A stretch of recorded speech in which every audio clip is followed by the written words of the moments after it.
इत्तेहादी जमातों का वज़ीर आज़म पर मुकम्मल इजहार एतमाद। वज़ीर आज़म की ज़ेर सदारत इत्तेहादी रहनुमाओं का मुशावरती इजलास। ज़राए के मुताबिक अहम तयनाती पर साबिक सदर आसिफ अली जरदारी ने इजलास से खिताब में वज़ीर आज़म शहबाज शरीफ से कहा कि आप वज़ीर आज़म हैं और आइन ने ये इख्तियार और इस्तेकाक आपको सौंपा है।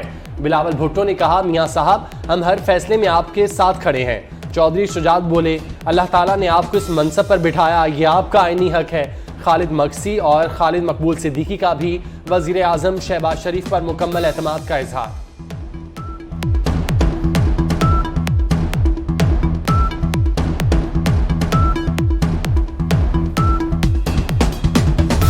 पिछले साल फरवरी में फौज ने बड़ी सोच और विचार के बाद फैसला किया कि आइंदा फौज किसी सियासी मामले में मुदाखलत नहीं करेगी।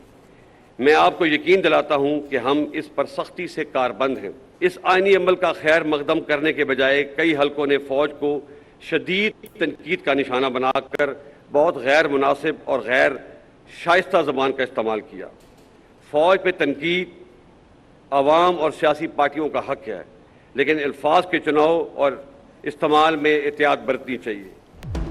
फौज ने फैसला किया कि सियासत में मुदाखलत नहीं की जाएगी। सियासत में फौज की मुदाखलत गैर आईनी है। Army chief general Qamar Javed Bajwa का GHQ में यौम दिफा की तकरीब से खिताब। कहा कि फौज ने फरवरी में फैसला किया कि आइंदा फौज सियासत में मुदाखलत नहीं करेगी। इस आईनी अमल का खैर मकदम करने के बजाय कई हलकों ने फौज को शदीद तनकीद का निशाना बनाकर बहुत गैर मुनासिब और गैर शाइस्ता जुबान का इस्तेमाल किया।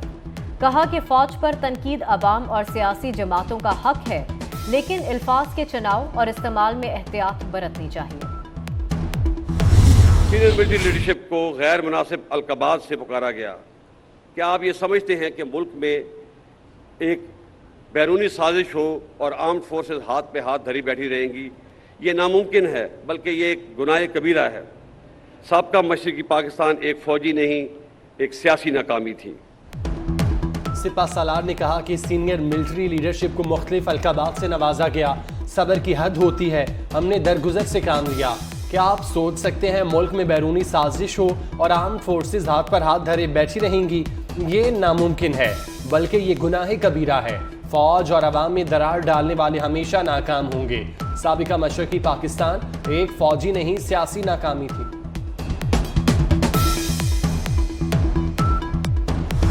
जमहूरियत की रूह को समझते हुए और अदम बर्दाश्त की फ़ज़ा को ख़त्म करते हुए पाकिस्तान में एक सच्चा जमहूरी कल्चर अपनाना है। 2018 के इलेक्शनों में बाज़ पार्टियों ने RTS के बैठने को बहाना बनाकर जीती हुई पार्टी को सिलेक्टेड का लक़ब दिया और 2022 में एतमाद का वोट खोने के बाद एक पार्टी ने दूसरी पार्टी को इम्पोर्टेड का लक़ब दिया। फौज ने अपना कथारसिस शुरू कर दिया। उम्मीद है सियासी पार्टियां भी ऐसा ही करेंगी। हमें पाकिस्तान में जमहूरी कल्चर को फरोग देना है। आर्मी चीफ ने कहा कि तहरीक अदम एतमाद के बाद एक आने वाली हुकूमत को इम्पोर्टेड कहा गया। 2018 के इंतखाबात के बाद एक पार्टी ने दूसरी पार्टी को सिलेक्टेड कहा। झूठा बयानिया बनाकर हिजान पैदा करने की कोशिश की गई। हमें माजी की गलतियों से सीखना होगा।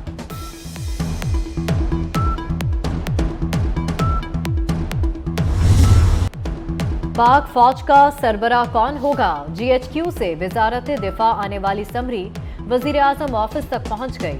वजीर आजम ऑफिस ने 6 सीनियर तरीन फौजी अफसरान की समरी मिलने की तस्दीक कर दी। ट्वीट में कहा गया, आर्मी चीफ और chairman joint chief of staff committee की तैनाती के लिए नामों का पैनल मौसूल हो चुका। वजीर आजम तैनातियों पर फैसला तरीकाकार के मुताबिक करेंगे।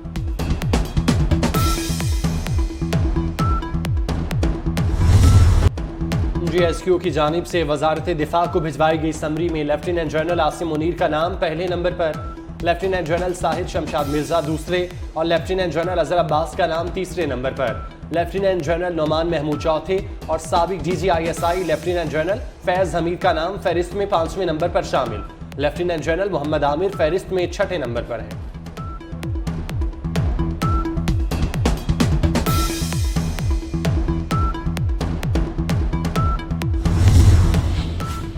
साबिक सदर आसिफ अली जरदारी की इस्लामाबाद में चौधरी शुजात हुसैन के घर आमद, अहम मुलाकात हुई।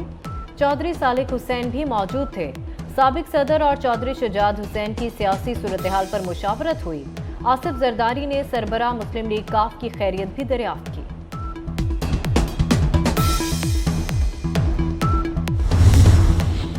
चेयरमैन पीटीआई इमरान खान कहते हैं आर्मी चीफ तैनाती की समरी के मामले पर सदर मुमलिकत आरिफ अलवी मुझसे बात करेंगे। सदर मुमलिकत मुझसे राब्ते में है, क्या मेरी पार्टी का सदर मुझसे राब्ता नहीं करेगा? तैनाती की समरी पर सदर मुझसे मशवरा करेंगे।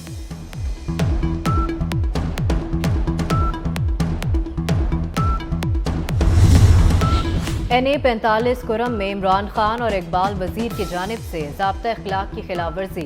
इलेक्शन कमीशन ने फैसला महफूज कर लिया। स्पेशल सेक्रेटरी ने कहा, इलेक्शन के दौरान सरकारी गाड़ियां और सरकारी वसाइल इस्तेमाल हुए।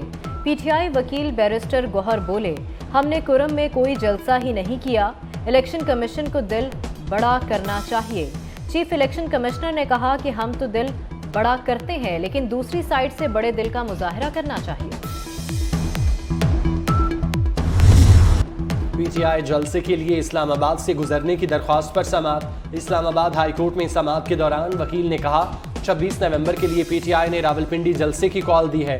चीफ जस्टिस आमिर फारूक ने रिमार्क्स दिए, आपकी इस्तदा है मैं इस्लामाबाद इंतजामिया को हिदायत दूं जो मैं नहीं दे सकता।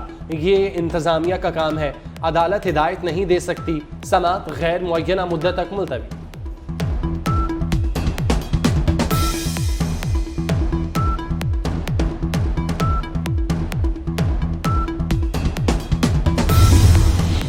पीटीआई लॉन्ग मार्च पर दहशतगर्दी का खतरा। वजारत दाखिला ने असद उमर को मरासला भेज दिया। कहा गया, हमले में बैरूनी अनासर की जानिब से भी कार्रवाई का अंदेशा है। खुदकुश या बम हमला हो सकता है।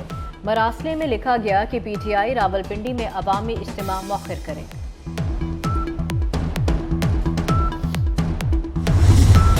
तोशाखाना रेफरेंस में इमरान खान की नाअहली का मामला।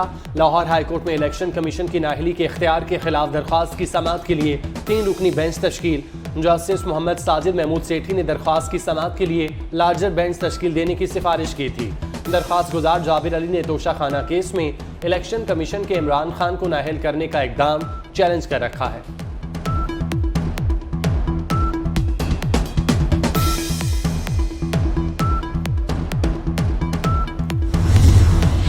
तहरीक इंसाफ का चेयरमैन इमरान खान पर कातिलाना हमले की JIT पर गैर संजीदा रवैया। JIT को कंटेनर पर तैनात सिक्योरिटी तक रसाई ना दी गई। कंटेनर पर मौजूद फायरिंग करने वाले सिक्योरिटी गार्ड और उसका असलहा भी फराहम ना किया गया। अब तक हमले में किसी भी जख्मी का बयान रिकॉर्ड ना किया जा सका। JIT सिर्फ मकामी अफराद और नवीद से तहकीकात कर पाई।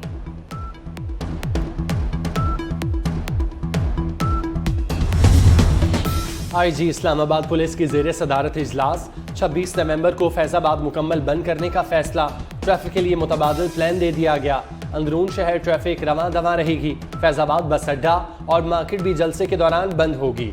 पुलिस FC और रेंजर्स की नफरी तैनात की जाएगी।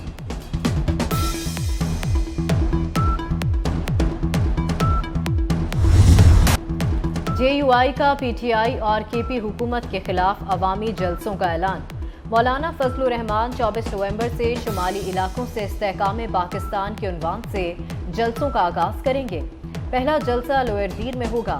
26 नवंबर को मानसेरा में अवामी ताकत का मुजाहरा होगा। 27 नवंबर को मौलाना कोहिस्तान में जलसे से खिताब करेंगे। मालाकंड और तेमरगरा में भी इज्तिमा होंगे।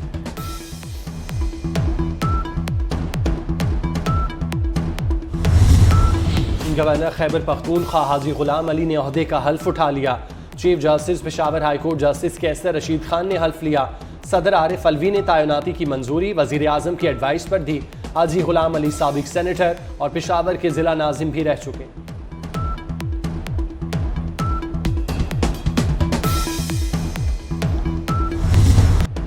सुप्रीम कोर्ट में रेकॉर्डिक से मुतालिक सदारती रेफरेंस पर समाअत।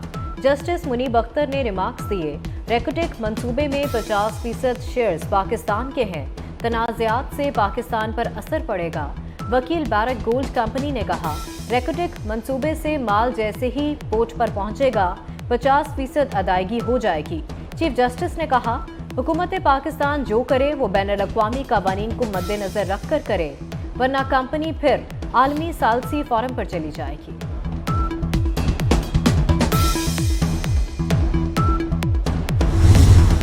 वज़ीर इत्तलात मरियम औरंगज़ेब कहती हैं नून लीग के गुज़श्ता दौर में फिल्म एंड कल्चर पॉलिसी का इनेकाद किया गया। फिल्म इंडस्ट्री का फ़रोग़ हमारी अव्वलियत तरजीहात में शामिल है। गुज़श्ता 10 साल में फिल्म इंडस्ट्री बहाली की जानिब गामज़न हुई। इस्लामाबाद में पाकिस्तान फिल्म इंडस्ट्री के हवाले से तकरीब से खिताब, कहा पाकिस्तान में फिल्म साजी से आमदन पर कोई टैक्स नहीं।